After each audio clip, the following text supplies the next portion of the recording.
রমজানেও যে জাহান্নাম থেকে বাঁচার চেষ্টা করে না, রমজানেও যে জান্নাতের আমল করার চেষ্টা করে না। ভাই আমার, ছেলেরা আমার, বাবা আমার, পর্দার আড়ালের মা বোন আমার, সবাইকে এই শেষ কথা বলি।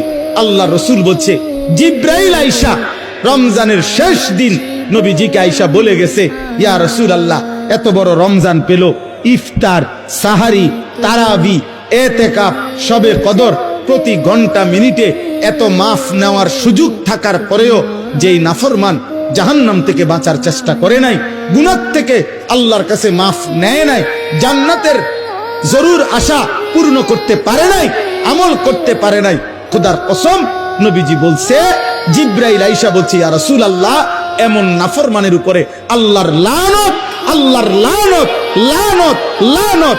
নবী বলছে আমিন, আমিন। মানে নবী বলছে, হ জিব্রাইল, আমিও বললাম আল্লাহ এমন লানত আপনি কবুল